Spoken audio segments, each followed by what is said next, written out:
You're listening to an Airwave Media Podcast. The other reason that a lot of this does not survive is just sort of the accidental havocs of history, which is everything from being lost in the sense that they're destroyed by fire. Two of the artists that I talk about in this book, in a very weird twist of fate, proving that history is always stranger than fiction. Most of their surviving collected works not only go up in flames, but go up in flames because they've been relocated to the same museum together. This is something that happens to a lot of these works.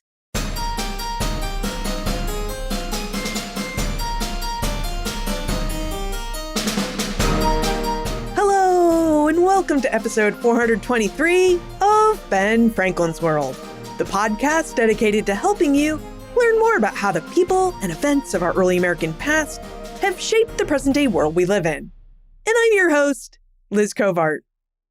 Have you ever noticed how discussions of the American Revolution often focus on grand battles, founding documents, or famous statesmen? Have you ever wondered what it would be like to look at the American Revolution through the eyes and hands of an everyday person? Today, we're going to do just that. We're going to explore the life and work of Prince Demah, an enslaved man who became a professionally trained portrait painter, gained his freedom, and fought for the revolutionary cause. Our guide for this exploration is Zara Annis Hanslin, an associate professor of history and art history at the University of Delaware, and the director of its Museum Studies and Public Engagement program. Zara is the author of The Painter's Fire, a forgotten history of the artists who championed the American Revolution, a book that investigates the lives of artists like Prince Demah, Phyllis Wheatley, Patience Wright, and Robert Edge Pine, artists who were everyday people. Now, during our exploration, Zara reveals how Prince Demah and his mother Daphny forged a path from enslavement to artistic recognition, the surprising role London played as a hub of revolutionary artwork, and how artwork produced about the revolution during the revolution differs from the patriotic images we often see in museums today. But first, do you ever wish you could peek over a historian's shoulder and see how they really uncover the past? Inside the History Explorers Club, curiosity comes alive. Each month, you'll join live conversations with expert historians, some you've heard on Ben Franklin's World and others you won't find anywhere else. Together, we go beyond textbooks to explore everyday life, overlooked stories, and the detective work that brings this history to life. Membership reopens in January, so join the waitlist now at historyexplorers.club and get ready to be the first to step behind the scenes of history. Again, visit historyexplorers.club. All right, are you ready to explore the everyday life of an overlooked artist who lived during the American Revolution? Let's go meet our guest historian.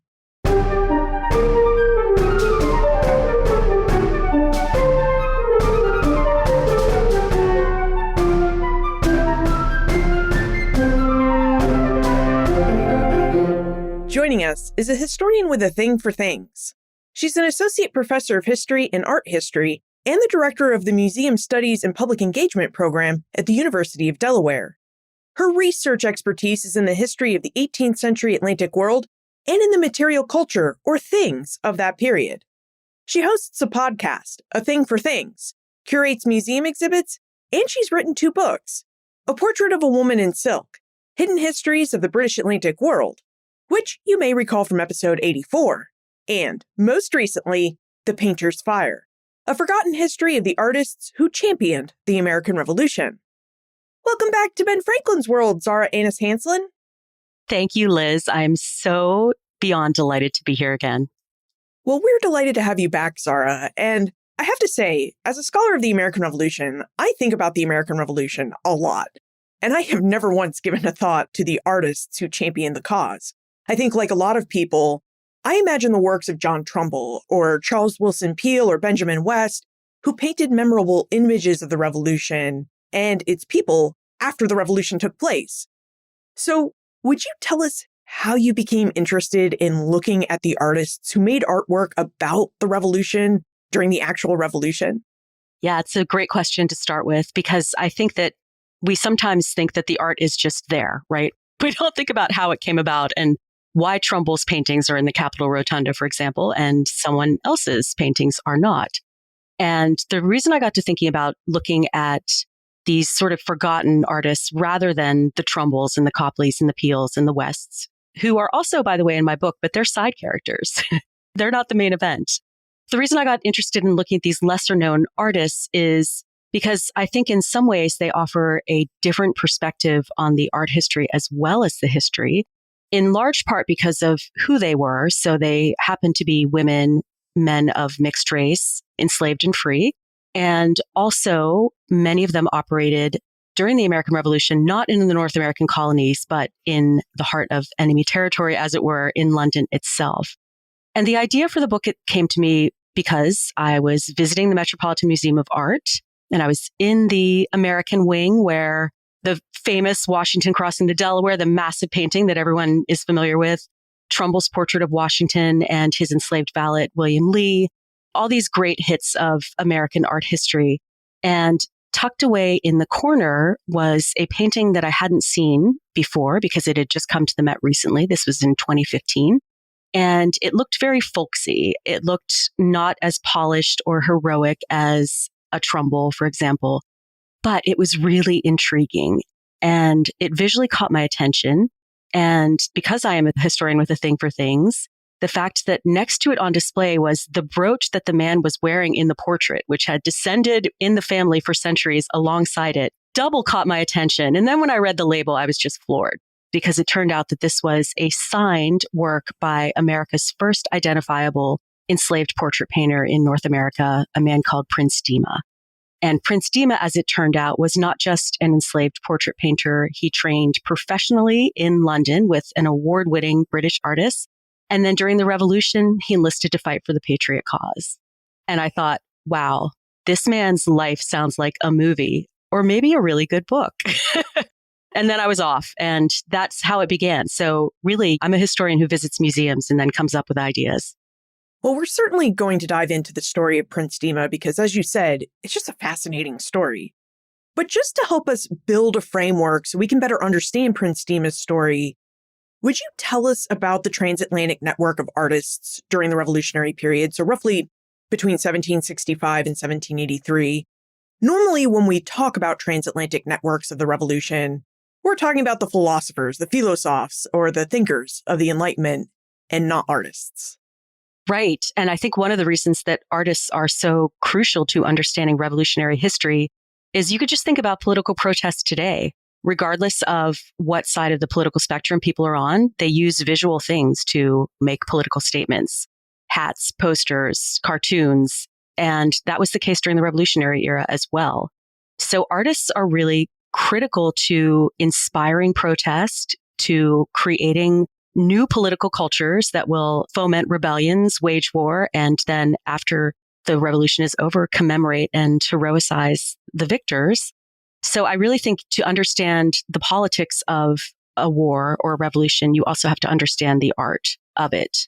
And particularly during the American Revolution, because as you well know, and your listeners will too, I think, the colonial North American people did not live in a sort of isolated geographic world. They were very well connected to the entire globe, really, through trade, among other things. But in particular, they were connected to people around the Atlantic world. So the Atlantic world was really, I think we should think of it more as a bridge than a barrier between continents. So when you think about artists in the American Revolutionary era, they too are part of this transatlantic world that exchanges everything from ideas to commodities. Artists like merchants, for example, it's not unheard of for artists to go and train in London if they're American.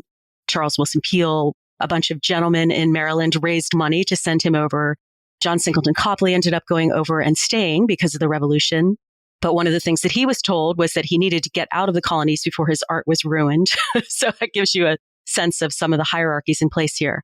But these artists that I'm talking about, these more forgotten artists, they're part of this larger transatlantic world that is populated by artists that are familiar to us today, like Copley and Peale and Trumbull. Something that surprised me when I read The Painter's Fire is that a lot of the artists who painted images and created artwork about the Revolution during the Revolution did not actually live in the colonies turned United States. They experienced the Revolution in England, especially and particularly in London.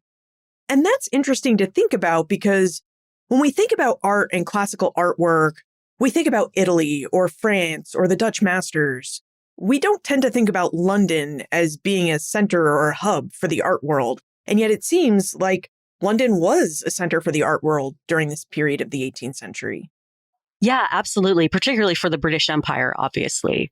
It was a place where artists as well as artisans, and I think it's important to recognize in the 18th century, there was a very thin line dividing the two types of practitioners. So artists were really craftspeople who worked in a different medium. So the epicenter of the London art community, for example, was St. Martin's Lane. And St. Martin's Lane was a very small geographic spread in London, but in it you could find condensed artists who were painters and sculptors and engravers and printers.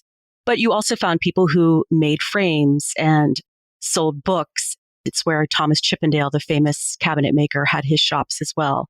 So really, when you think about the art world in London in the 18th century, I think thinking of it in that more eclectic, broad category of people who are creating beautiful things to grace people's homes around the British Empire is one way to think about it. So again, it's really enmeshed with this larger pattern of trade as well as artistic production. In The Painter's Fire, you note that most of the artwork that was created about the American Revolution during the Revolution was destroyed, so we don't have it anymore. Was it destroyed because a lot of it was produced in London, and we imagine London to be a very anti-American place at this time? Or were there other reasons that this artwork just didn't survive the test of time? One of the things I discovered in my research is that surprisingly, there's always a considerable amount of support for the Americans in England. It is never a universally popular war with the British people. Obviously, that changes after the Declaration of Independence, but particularly in 1775, you have a lot of important people who are more on the American side of things, which I found to be a fascinating part of this story. But in terms of the art, again, it's how we think of it, right? I think when we say the word art today, our brain tends to go to the paintings I was talking about at the beginning of this episode, the sort of gold framed, massive paintings that are in important museums like the Metropolitan Museum of Art.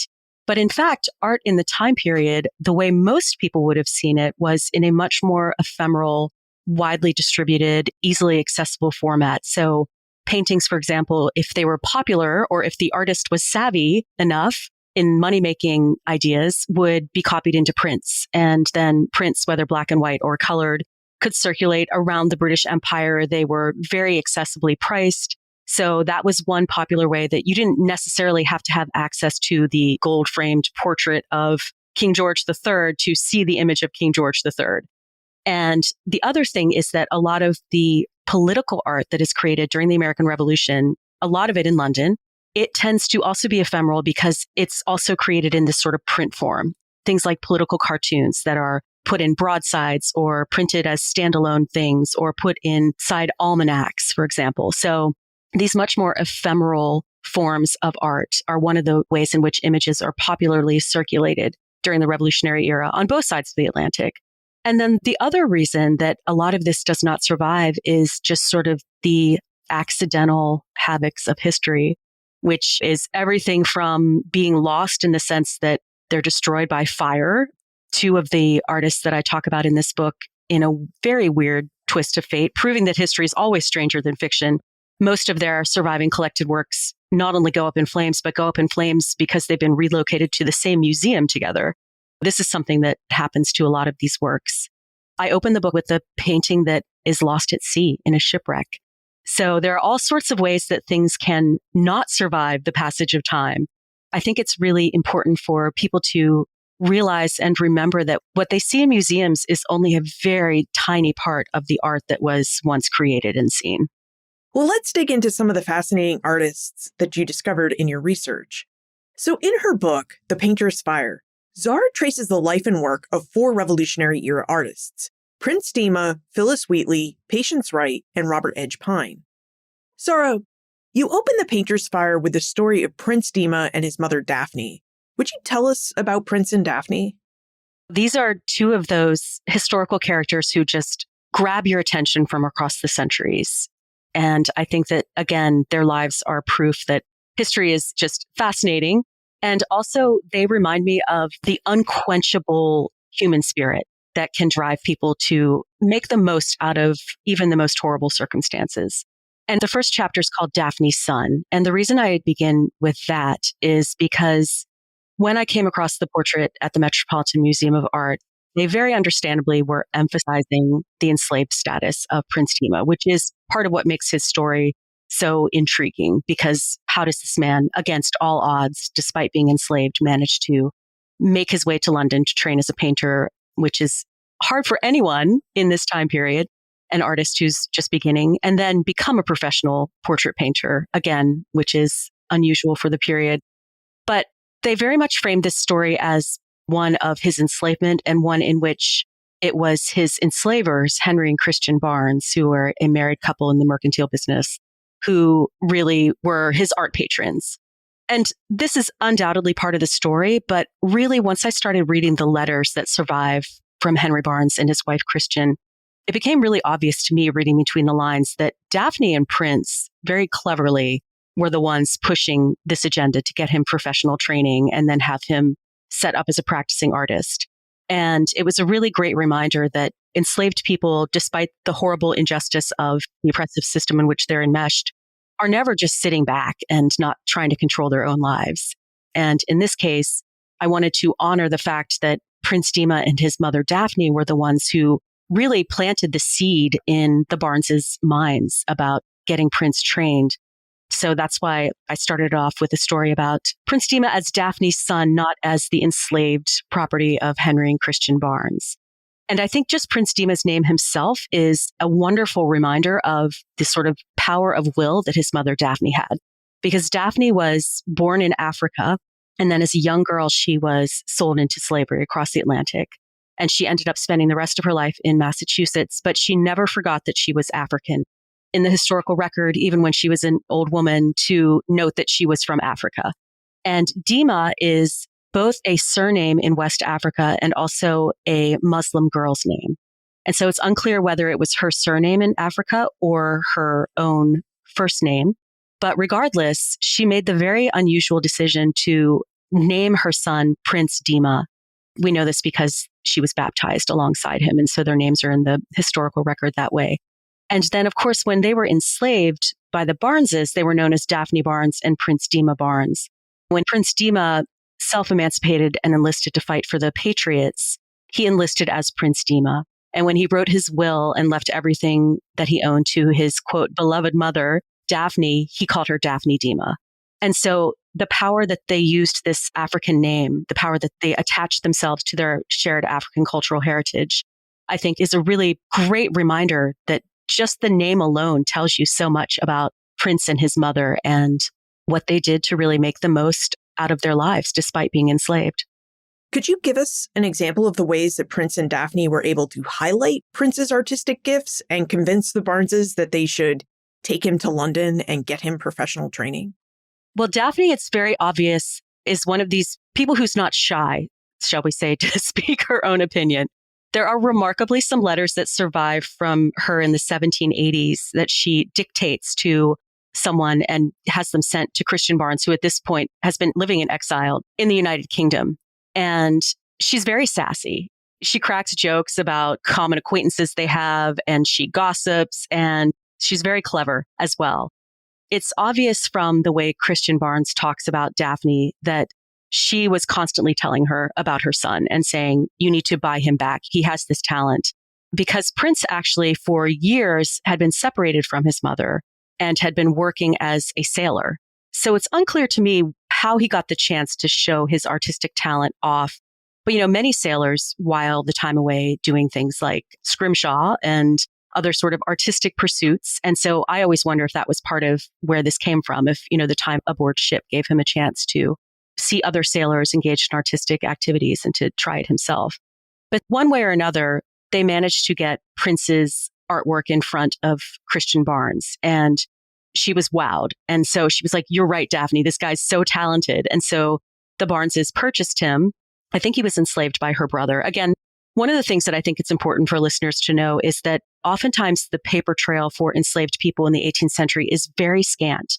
It's sometimes really difficult to figure out how people were sold, where they were sold, when they were sold, if they were given away. etc., especially when it involves other family members. But it really is Daphne and Prince who get Christian's interest piqued and then show off his skills. And from there, Christian Barnes, she's a really fascinating figure as well. She's interesting and fascinating. She's also kind of horrible. So she's one of these very complicated figures from the past. One of the things that's fascinating about her is that she is someone who we could almost think of as a proto-feminist. She chafes under the restrictions of being sort of tied to domestic life. She wants something bigger for herself. One of the things that she does is help train young girls who are going to go into shopkeeping. And she writes to a friend at one point that she hopes that the young girls grow up and be huge successes and just run rings around the young men to prove that girls can do whatever boys can just as well. So I have to love that. It's like Abigail Adams' Remember the Ladies, but in a different format and from a loyalist woman. So there's that on the one hand. And then she really is invested in training Prince. And she admits to friends that she knows that this is going to seem strange and it's going to seem maybe a little bit ridiculous, but she really wants to do it. And so this is kind of extraordinary in and of itself. So the fact that this enslaved man and his mother get themselves in the position where he can show off his talents and then his enslaver decides to become his art patron is, again, just a story that's stranger than fiction in some ways. How did being an art patron work? What argument did Christian make to convince her husband, Henry Barnes, that they should send their enslaved man Prince to London to train professionally as a portrait painter? And how were the Barneses able to find Prince an artist to train with, given that they're in Massachusetts and they want this training to take place with artists in London? I think there are a lot of different things going on with art patrons in this time period. In the case of Christian Barnes, for example, I think part of it is she's kind of unfulfilled with her life. And so you get the sense that Prince is like a pet project for her. And it's something that is adding some interest to her otherwise humdrum existence at the time. Also, she seems really keen on art itself. So I think that she's just interested in furthering his talent. So I think that there are those motivations. I think the other motivation is with any art patron, and I think this is true of Christian Barnes, there's a reflected glory. So if you are the patron and your artist that you've sponsored does well, then you look great too. And you look like you're very savvy. And I think this is something that would have given her extra cachet in her community and in the broader Boston area in which they live. The other thing, of course, is there is always the practical side of things, that this is by no means a saturated market, the market for portraits in colonial North America. So a lot of people do this with enslaved laborers. They allow them to pursue side interests or side work, and they take a cut of the money. So it's another way to get more money out of your enslaved people's labor. So I think for Christian, it's really a combination of all of these things. And for Prince, it's really intriguing because this is where his career as a sailor comes in really handy. Because Christian says, again, writing to a friend, I know it seems crazy that I'm sending him to London, going through the trouble and the expense to have him trained. But Copley would not train him on account of his race. And so he had to go to London to get the training he needed. And Christian Barnes tells a friend, I'm going to make sure it's okay with Daphne, which is really interesting that she's going to ask permission from her enslaved houseworker. But she does. And she says, as long as Daphne's okay with it, Prince will work his way across the seas. Essentially, he pays for his own passage using his maritime skills. So it's really a perfect storm of Daphne and Prince maximizing their own position in the household and negotiating very carefully, I think, and skillfully and diplomatically a way to get him the training that he needs in London. And how were the Barneses able to find Prince an artist to train with? Was it difficult for Prince to find a teacher, considering he was an enslaved Black man who had not yet sent his artwork across the Atlantic to be showcased in London, which is what John Singleton Copley did? And this type of training in particular, artists were looking for students who could add to their own legacies as artists. So who saw this kind of potential in Prince? Yeah, absolutely. You're right about the reflected glory. It works with people training as well as the patrons. So in the case of Prince Demah, Christian Barnes did send ahead examples of his work to a friend who was living in London. And she shared her scheme and she said, could you shop this around and sort of gauge interest and see if anyone thinks he's promising? So again, it's unclear because there's not a clear, on day one, I went to this place and asked around. But I think what probably happened is that she started making some initial inquiries.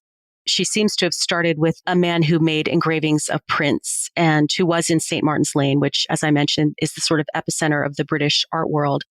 And in St. Martin's Lane, there would have been many different ways you could have gone about trying to find someone to train. There was the Society of Artists, which is a group of artists, the sort of precursor to the Royal Society of Art that is centered in St. Martin's Lane. There's St. Martin's Lane Academy, which trains artists. So there are lots of different places you could have gone to meet a lot of artists and show this piece of art off if you entrusted it to someone.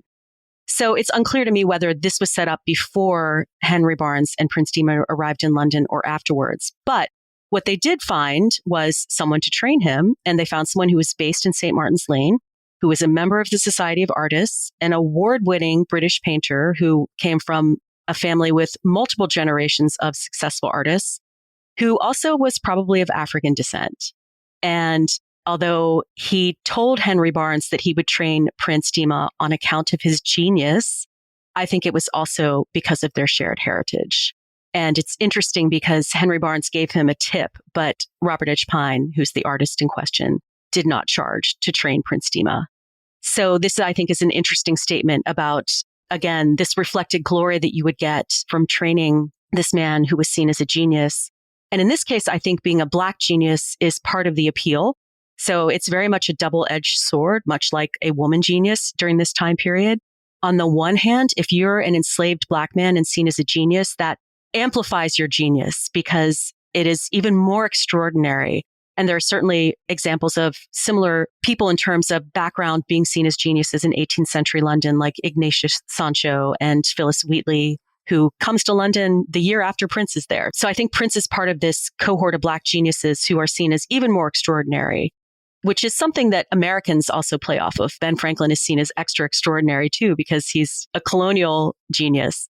So I think that this gives even more cachet to you if you train one of these sort of outlier geniuses. On the other hand, it also means that it is more challenging to find someone willing to work with you, which is why it's so important to find a patron. And again, I think that the shared heritage might have played into Robert Edgepine's decision to do this. And we also know from his later political points of view, as well as some of his correspondence, that he's a very egalitarian-minded man. So I think that that probably had something to do with it as well. I'd like for us to talk more about Robert Edgepine and what it was like to be a Black man or a mixed-race person living in London, because from your book, The Painter's Fire, it really seemed like living in London as a Black man or a mixed-race person was a whole lot different than living as a Black or mixed-race person in Boston. Plus, I also had this thought when reading The Painter's Fire that Prince is largely held up as an artistic genius, in part because he was a talented Black man. And the women artists that you feature in The Painter's Fire, Phillis Wheatley and Patience Wright, well, they were held up because they were women. And Phillis was a Black woman.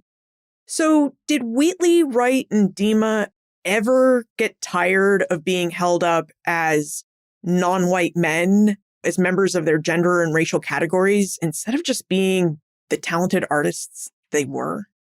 Yes, just call me a genius. Don't call me a Black genius or a female genius. Yeah, absolutely. Yeah, like we don't say a male artist, but we still tend to do this today. So it's an interesting, almost beyond historical question in some ways. So I think that Prince Demah and Phillis Wheatley and Patience Wright were each very good at marketing themselves, in the sense that they were very savvy about putting themselves in the right place at the right time, putting their art in front of the right people at the right time, at the right place. And I think that Phillis Wheatley for sure, and Patience Wright for sure, less certain about Prince Demah because he doesn't leave any correspondence. Besides, he leaves his will, but that doesn't tell us his innermost thoughts. But certainly Phillis Wheatley and Patience Wright used this to their advantage and were very careful to emphasize. Phillis Wheatley, for example, always emphasized her African roots and that she was enslaved. And Patience Wright always played up the fact that she was from colonial America and did things like said because she was American that she could call King George and Queen Charlotte George and Charlotte and get away with it, that type of thing. Whether that's true or not is up for debate, but she liked to say it was true. So again, these people they're really good at not just creating art, but creating a persona of the artist that goes along with it. And I suspect from how other people talked about him in correspondence that Prince Demah was equally skilled. There's a really intriguing line in one of Christian Barnes's, thank goodness she loved to write letters. So in one of her many letters, she's writing about politics. This is the early 1770s. She's writing about politics, and she's increasingly disgusted by the Liberty Men, as she calls them, or as we would come to call them, patriots. And she says that she's not sure what Prince Demah's political leanings are. She wants to believe that he's a Tory because he was born in their family, but she's not sure because he hasn't yet expressed himself. And I just thought, how fascinating on so many levels that here's this woman who is, first of all, deeply interested in what her enslaved worker thinks about politics.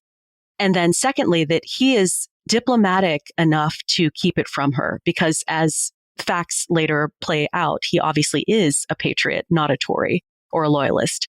So I suspect that he would have been equally good about using his persona to project his genius. And in fact, he did take out newspaper advertisements in Boston that he was available to paint portraits, and called himself a Black man whose genius had been assisted by one of the best masters in London. So he's emphasizing his own status as a Black man and an artist simultaneously too. So Prince Demah went to London to be trained in the early 1770s. What was Demah's life like in London, and what do we know about his teacher, Robert Edge Pine? So he wasn't in London very long, and one of those sort of interesting what-if questions is that he left not long before the Somerset case occurred in 1772. Your listeners will know that this was a landmark case which essentially made it so that enslaved people could not legally be made to leave England if they wanted to stay. Which means that if you were a Phyllis Wheatley or a Prince Demah and you decided that you wanted to stay in England and live as a free person after Somerset, you could. And your enslavers could not legally take you out of the country in quite the same way that they could before. So it's always interesting to me to think about whether Prince Demah would have tried to stay in London if he'd been there after Somerset. On the other hand, Phyllis Wheatley was there after the Somerset case, and she returned with a promise of manumission, but she returned nevertheless. So it's hard to say. But while he was there, it was this moment of, obviously, as the Somerset case embodies, slavery is being debated in England, just as it is in the colonies. And it's being debated on moral as well as legal grounds. So if you are a Black person in London, you're swept up in this same general debate over slavery and freedom that's happening around the empire. But in London, you had some advantages that you did not have in colonial North America, because there were thousands of Black people living in London during the 18th century, and most of them were free. So this is a situation in which, in what became the United States of America, the situation is reversed in definitely every colony before the Revolution and most after. So I think that it's a very different experience if you are part of a free community versus an enslaved one. Although, of course, most Black people in London were laborers, were not among the elite. There were a few who reached celebrity status because of their genius or who had comfortable livings. And it just creates a very different network of possibility. It's also a place where racial intermarriage is not looked upon the same way it is in most places in colonial North America. Many Black people in London had white spouses. Ignatius Sancho, who I mentioned, he was married to a white woman, for example. And that's a very different social network than there is in colonial North America. There were Black people who were part of artistic communities as well. And so I think for Prince Demah, going from a place where, first of all, in Marlborough, Massachusetts, where the Barnes' household was centered, he was one of only 5 enslaved people in the entire community. And to go from being part of a tiny colonial enslaved minority to a bustling city that's the heart of the empire with thousands of Black people must have just been an amazing experience. And again, remembering that he's a sailor, I think is important to this story, because there are many Black sailors in the Atlantic at this point in time. So he would have had more than one network he could reach out into in London. He would have had the maritime network as well as the artistic. And then, of course, there's the fact of Robert Edge Pine. His father, John Pine, was most likely of African descent. And there are a lot of different reasons to think this. Primary among them is his portrait by his friend, William Hogarth. So I think for Prince Demah to go into this very different, vibrant atmosphere where race is much more fluid than it is. And the experience of being a Black person has many more diverse possibilities than it does in colonial Massachusetts. Would have been just an amazing experience. And then to be in the household where he was recognized as a genius and where he would have been trained as an artistic equal and someone with great potential, I think had to have been an amazing experience. And so I think even though it wasn't the largest chunk of his life, I think it was probably one of the most pivotal. And I think it's one of the reasons that he mentions it in the newspaper advertisements he takes out. It's good marketing, but I think it also left an indelible impression on him. Yeah, as I read The Painter's Fire, I also wondered what Prince must have felt about all the possibility around him. I mean, he was an enslaved person, so there wasn't a lot of possibility in his life before he went to London. But then all of a sudden, Prince finds himself in a place where he could see an artist who looked like him succeeding in the world. And Robert Edge Pine, he was a very well-known historical painter at the time, so Prince is studying with someone who's rather famous. So it really just must have been interesting, if not disheartening for Prince, to see what his life might be like if he had been free and living outside of British North America. Yeah, absolutely. And Robert Edge Pine had trained other painters before Prince Demah, of course, and some of them are themselves famous in their own right. So John Hamilton Mortimer is maybe the most famous. So he's part of a lineage of exciting painters who've been trained by this man. So again, I think it would have been just a very intoxicating experience in the best possible way. You mentioned that Demah didn't train with Pine for very long before he went back to Boston, where the Barnes allowed him to hang up his own shingle, so to speak, as a portrait painter. Could you tell us what we know about Demah's return to Boston and his work as a painter in Boston? Did the fact that he was a Black painter deter anyone from seeking his services for their portraits? Yeah, some great questions. So I think that the timing of his return was based on Henry Barnes's business needs. So like many merchants, Henry Barnes went to England regularly to make connections, buy and sell things. And they also had a lot of family connections there. So I think that the return trip was dictated by Henry Barnes's schedule more than anything else. But as you say, when Prince Demah came back, he was allowed to set up painting portraits. And unfortunately, there aren't the records that tell us how many portraits he painted. I strongly suspect there are still some Prince Demah paintings in attics in New England and on walls in New England. In fact, I saw one the other day that I think is one. So I don't know. I need to do some more sleuthing. But we do know from records that exist that he was hired, for example, by a well-off Boston merchant called, I'm going to butcher his name, Malafia. I want to say Mehitabel, but that's not right. We'll call him M. Bourne. And he painted his son for him. So there's an account record for that.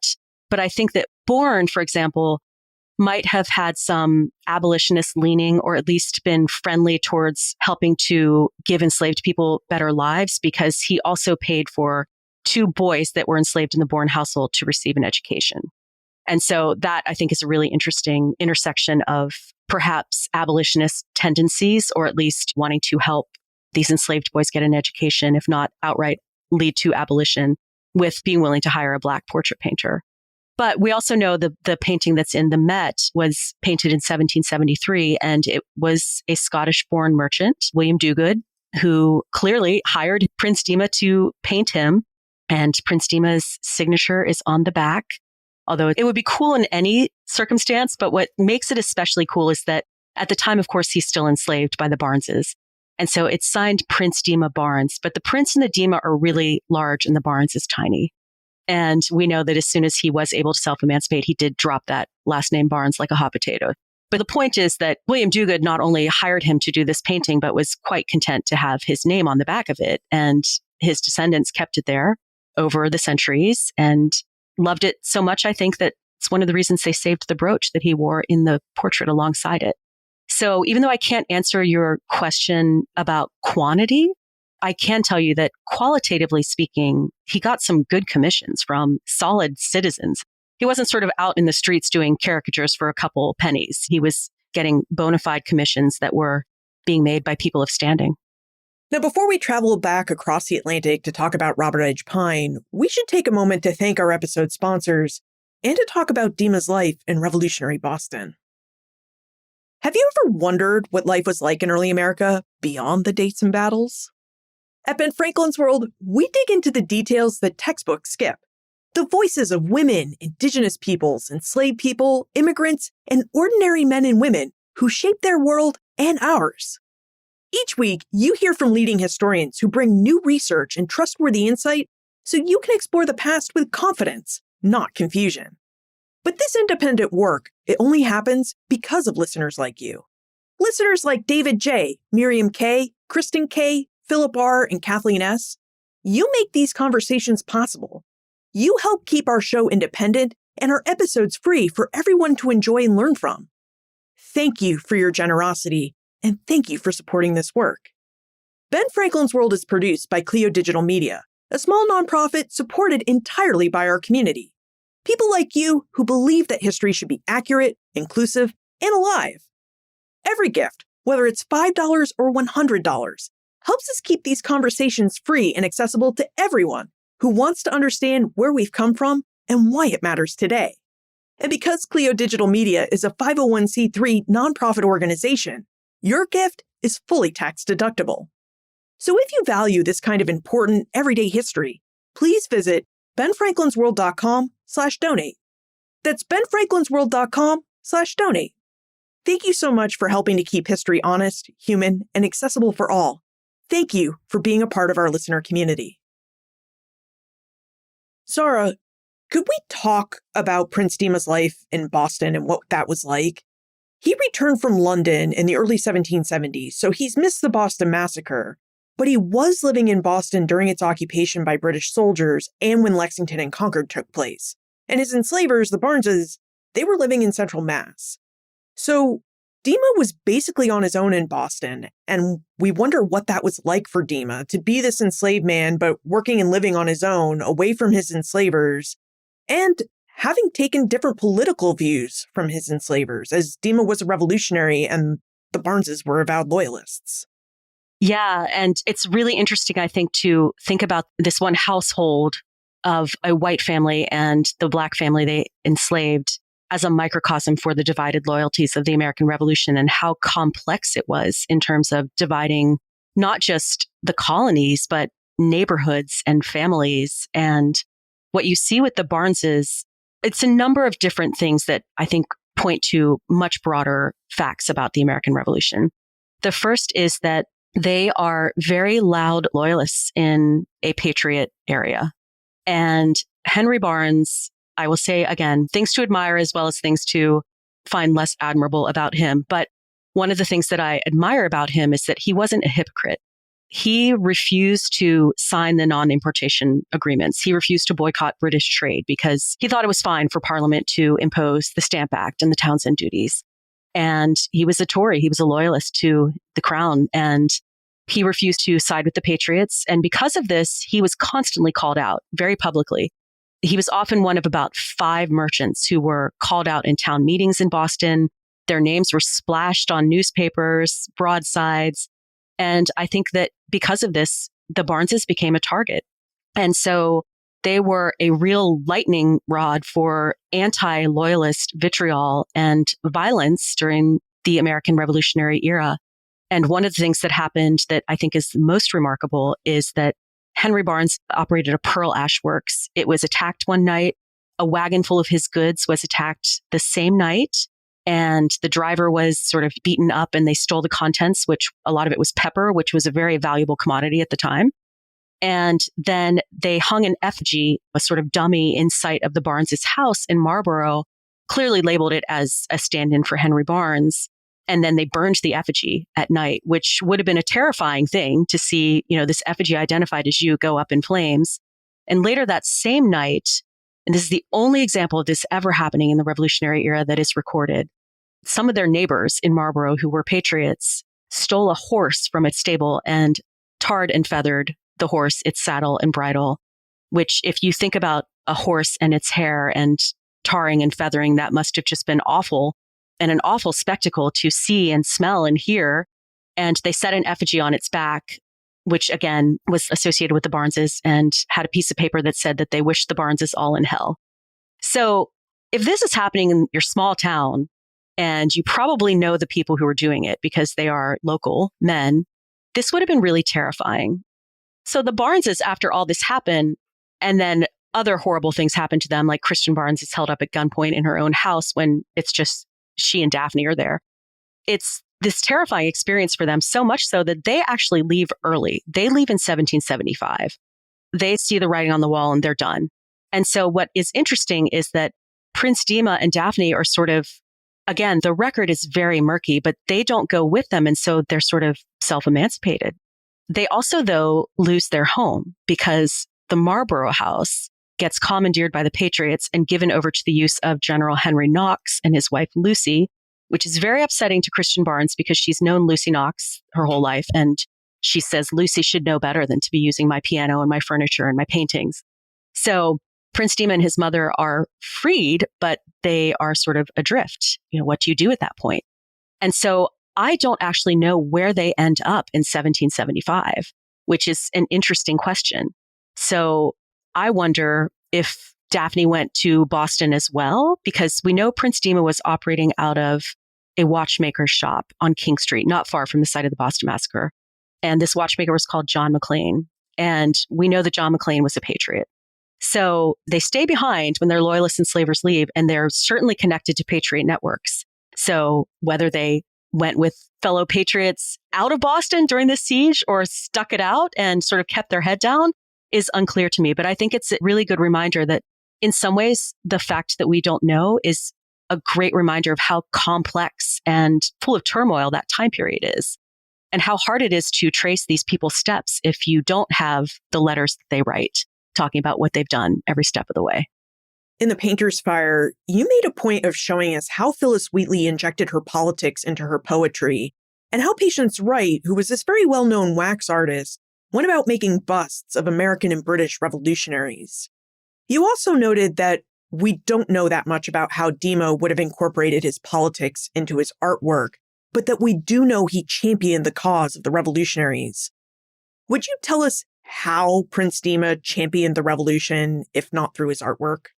Another interesting plot twist in his story is, as you say, we don't know what his art, because his art that survives is pre-Declaration of Independence that we know of. So it would have been an interesting comment maybe on boycotts or something, but nothing USA specific. But one thing we do know for sure is that he did enlist to fight for the Patriot cause. And he enlisted with a Massachusetts artillery unit that was nicknamed the Train. And the Train was a sort of famous artillery unit. Among other things, its commanding officer, Colonel Thomas Crafts, was the one who read the Declaration of Independence out loud on King Street when it was read out loud in Boston for the first time. Its second in command was a guy your listeners would have heard of, Paul Revere. And the officers were, like Prince Demah, all artisans. And this gets back to my earlier point about there being a sort of very thin divide between artists and artisans in the time period. And limners or portrait painters would have been seen as very much akin in terms of social and economic status to someone like Paul Revere, who was a silversmith and a printmaker. So I think that Prince Demah had a lot in common with the officers of the Train. Colonel Thomas Crafts, when he wasn't officering, was a Japaner, so someone who made wooden furniture look like it was Asian lacquer furniture with decorative paint techniques. So this is something that it's interesting to me to consider whether this was a happy coincidence of Prince's artisanal connections intersecting with his political beliefs that led him to military service in the Train rather than, say, the Continental Army. When we talk about artists of the American Revolution, we think of Americans who went to England to be trained. Someone like John Singleton Copley, who was a loyalist, but he went to England not just to escape the revolution, but be trained as an artist. Men like John Trumbull or Benjamin West or Charles Wilson Peale. We don't tend to think about English artists like Robert Edge Pine, who really did support the American Revolution. So would you tell us about Pine and where he got his American revolutionary views, and then how he infused those pro-revolution views into his artwork? Yeah, and I think you're so right that, again, it's sort of like we don't think about people in Britain being against the American War, as they called it, as we call the American Revolution. I think that Robert Edge Pine is a great example of there was this, never the majority by any means, but there was a small, passionate group of Britons who were pro the American Revolution. they were pro the American Revolution for very idealistic reasons, usually. So they thought that it was spreading the ideal of liberty around the globe, and that the principles that were enshrined in the first paragraph of the Declaration of Independence were the principles that should be upheld and were actually walking in the footsteps of the best of British constitutional law, right? That the Americans were actually holding the torch of British liberties up higher than Britain itself. So it's not surprising that there are artists in this group, because artists tend to be passionate and creative and open to new thoughts and ideas. And we know from his letters that Robert Edge Pine was very Republican, little r, and very egalitarian leaning. We know from voting records, for example, that even though he's listed as a gentleman, so he has some economic status, that he's the only person in his immediate neighborhood voting for the radical Whig politician in a 1760s London election. So his politics are very much in line with the people who became American patriots, because he's painting people like John Wilkes, who's a great darling of the Paul Reveres and the Sons of Liberty. You know, they see John Wilkes' constitutional rights being trampled on just like their own. And Robert Edge Pine actually painted one of the most popular portraits of John Wilkes. It gets made into prints, so it circulates around the British Empire. It even gets put on ceramic snuff boxes. So you could have looked at Robert Edge Pine's portrait of John Wilkes while you had some tobacco and thought about liberty. So Robert Edge Pine is one of these people who his art is certainly coinciding and colliding with his political ideals. And once the revolution kicks off into high gear, he becomes more attached to it rather than less. He really puts his reputation on the line. He creates this massive history painting called America, and it's an allegory which shows America bringing peace, prosperity, and plenty to the world. And Britain is definitely the tyrant trying to keep that from happening. And again, this becomes very popular because he gets it made into a print, and it circulates around the Atlantic world, including landing on the walls at Mount Vernon, because a friend of Robert Edge Pine's in Bath in England during the war was George Washington's BFF from Virginia, George William Fairfax. And George William Fairfax became friends with Robert Edge Pine, thought very highly of him, and wrote to George Washington that he was as true a friend to liberty as any man who'd ever lived, and that because he was so pro the American cause, his work had suffered in the UK, and that he really should be welcomed in America after the revolution. And it was Fairfax who helped finance the production of this painting America into prints. And it was Fairfax who sent the print to Mount Vernon, where it's still hanging today. So I think Robert Edge Pine is emblematic of this larger group of Britons and Americans living in Britain during the war who are pro the American cause, which again is not a story that's told very often, but he's not the only one. So he's not a complete outlier.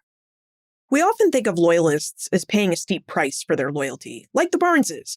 Many loyalists lost their property, their friends and family, and their homes as they had to migrate away from British North America or even from their communities. And yet, when we look at Robert Edge Pine, he was also someone that seemed to pay a steep price for his loyalty to the United States. So would you tell us about the price that Pine paid for his loyalty and whether that was the driving decision that caused him to relocate to Philadelphia? Yeah, it's a great question. And I think something else that we don't talk about very often that's discussed in the book is that there is a Treason Act put in place that targets Americans and people who are actively supporting Americans in England, the Treason Act of 1777, that, among other things, completely does away with due process and the right to habeas corpus of people who are accused of treasonous activities against the king when they are conducted in the North American colonies or on the high seas. And so this is one reason that you have a lot of American sailors who are incarcerated in England for the duration of the war, because they're incarcerated at the king's pleasure. They don't even have to go to trial. So this is a very real threat that you can be imprisoned under the Treason Act. Henry Lawrence, the South Carolina politician, is captured on the high seas, on the Atlantic. And even though he tries to get rid of his incriminating papers, they're fished out of the water. He ends up incarcerated in the Tower of London for years. So this is something that's a very real threat. And there is a man called John the Painter, who was not a portrait painter, but more generic sign type things.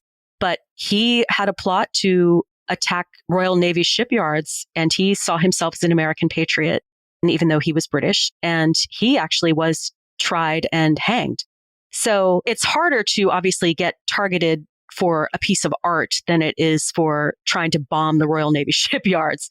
It's a different type of political activity, obviously. But the fact remains that there's more than one way to threaten someone because of their politics at the time period.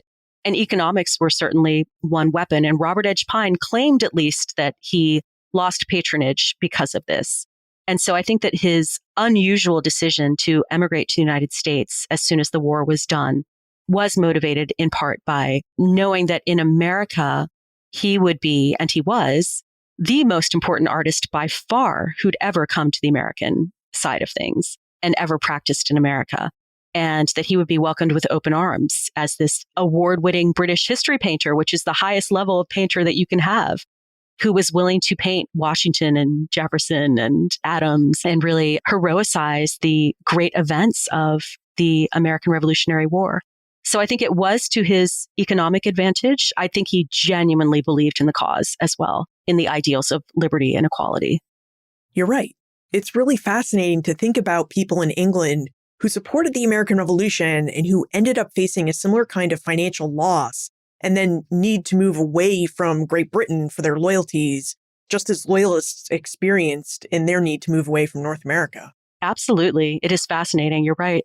Now, our conversation has focused on the life and work of Prince Demah and Robert Edge Pine, but as we mentioned earlier, The Painter's Fire also includes the stories of Patience Wright and Phyllis Wheatley. Sarah, taking a step back from all the research you conducted for The Painter's Fire, what do you think the lives and artistic work of these artists reveal about the American Revolution? How do you think artists can help change and add to our understanding of the American Revolution's people, places, events, and, of course, the politics?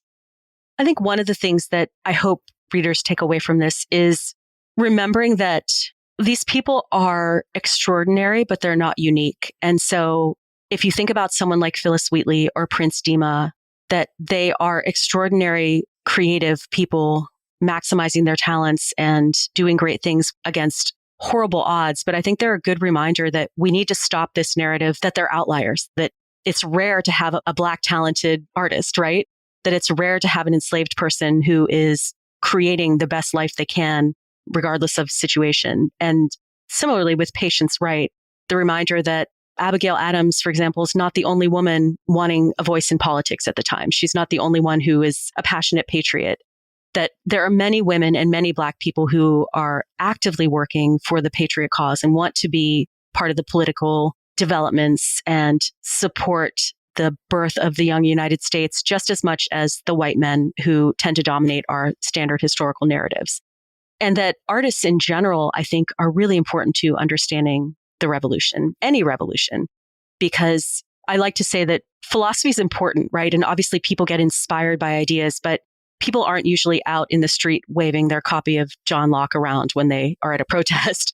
But they do use images. And I think that this is because images elicit emotion and they elicit a shared response, something that your listeners will all be familiar with.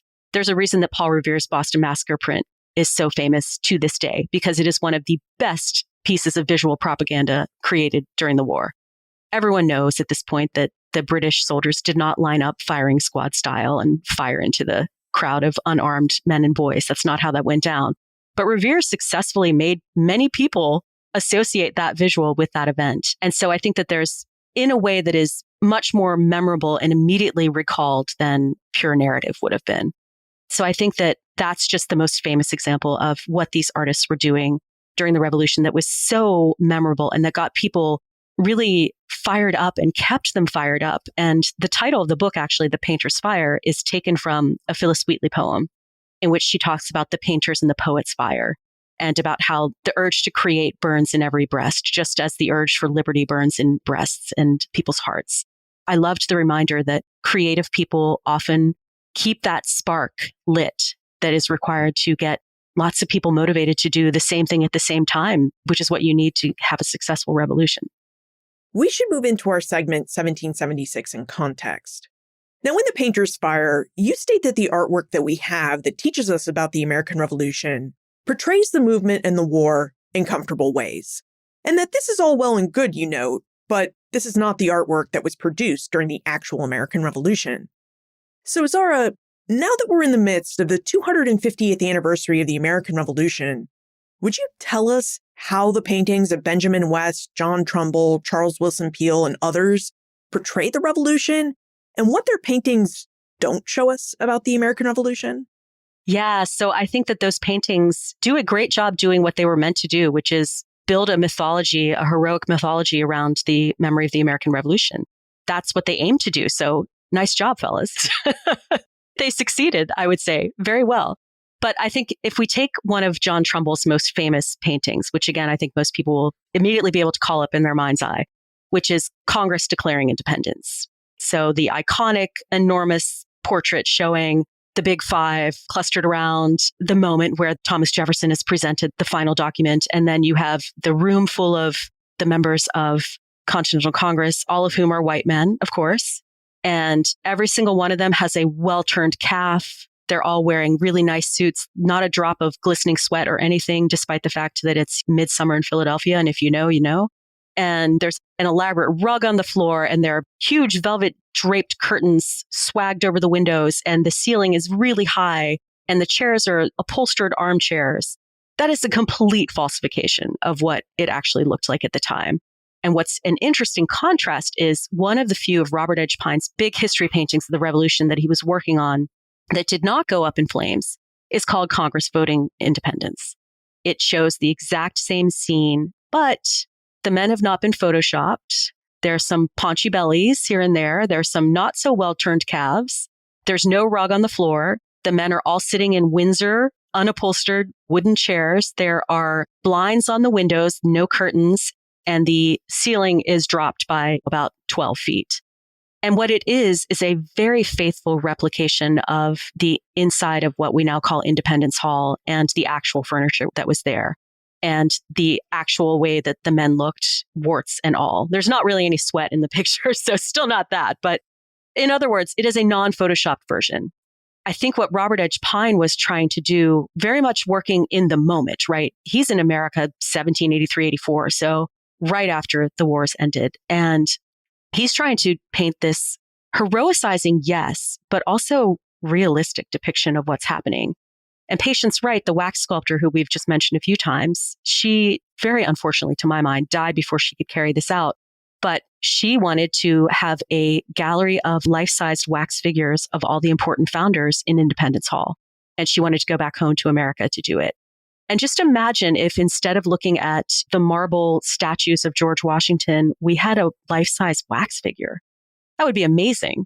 And so I really think that the work of people like Trumbull and Copley and West, it's fabulous. And I'm not knocking them. They're wonderful. But it very much does create this very heroicized view. And we can compare it with Robert Edge Pine's remaining painting just to see how drastic the difference would have been between this man working at the moment and then these men working in some cases after the fact. So Trumbull, for example, paints this later. But Trumbull, it's obvious if you look at the two paintings side by side, Trumbull looked at Robert Edge Pine's painting as a model. So it's really intriguing, I think, to think about the changes as well as the losses in the art. Well, Zara, you've written 2 books and you have a new podcast, A Thing for Things. Do you have time for another book project or museum exhibit? Yes. Well, I do have the thing for things. So there's always something that I'm fascinated by. As you mentioned, I do have a podcast that I'm a co-host on. It's called Thing for Things. It's a history podcast, as we call it, the show about stuff that's not stuffy, the history podcast where things happen and stuff matters. Each episode, we take a single object or object type and talk about its larger historical meaning, often in conversation with other historians, art historians, contemporary living artists, and curators. So we try to bring the past into the present. And season 1, The Stuff of Revolution, is the first half is already launched, and the second half will launch later this fall. So give it a listen anywhere you like your podcast. Season 2, I think, will come out next year and be The Stuff of Magic, partly to honor the 400th anniversary of Salem, Massachusetts being founded. So a very different topic, but fun things, pun intended, in store. And in terms of my own research, my next project is, I've just decided I'm a one-trick pony, and I'm a historian who goes into a museum and gets inspired by a portrait and writes a book. So there you have it. I guess this is what I'm going to do until I stop writing entirely. So my next book is inspired by two portraits hanging in the Whaling Museum in Nantucket. Lord help me, I'm going into the 19th century a bit, which is not my usual territory. So that will be interesting. But it's a story about the interconnected lives of a Black family and a white family who both live on Nantucket and whose lives collide in really interesting ways as Nantucketers resist self-emancipated people being snatched back to Virginia by a slave catcher who makes the foolish mistake of coming to the island to try to take them away. It's a really inspiring story about what communities can do together to uphold each other's safety and freedom when they're threatened by people who would take those away. Now, if we have more questions about the different artists in the Painter's Fire or about the things of the 18th century, where should we get in contact with you? I have a website, drzara.org, so you don't need to remember my last name or how to spell it. I also am at the University of Delaware and have an equally easy email address there, zma@udel.edu, and I'm always happy to be in conversation with people. Zara Annis-Hanselin, thank you for joining us again and for showing us the Painter's Fire and how artwork can tell us a whole lot about the past and the American Revolution. Well, thank you so much for having me, Liz. It's always such a pleasure getting to talk history with you. Prince Demah's story reminds us that the American Revolution wasn't just fought on the battlefields or debated in congressional halls. It was an event that was lived in everyday homes, workshops, and even on transatlantic voyages. The revolution was shaped by people whose names we rarely see in textbooks, but whose lives were no less extraordinary. As Zara has shown us, Prince Demah's art and the artistic path that he and his mother Daphny carved out for him challenges us to expand our definition of who counts in the history of the American Revolution. Prince and Daphny were not just passive figures who feature in someone else's story. They were agents of their own making. They were creative, strategic, and committed to both freedom and its expression. As Zara reminds us, the art and artifacts that we see in museums represents just a tiny fraction of the art and things that once existed. Much of the art created during the American Revolution, especially the art created by marginalized and everyday artists, has been lost to time, fire, and shipwrecks, and has therefore been lost to our historical canon. But thanks to historians like Zara Annis-Hanselin and to institutions like the Metropolitan Museum of Art, who are willing to elevate these hidden histories, we're just beginning to see a more complete and inclusive portrait of the past.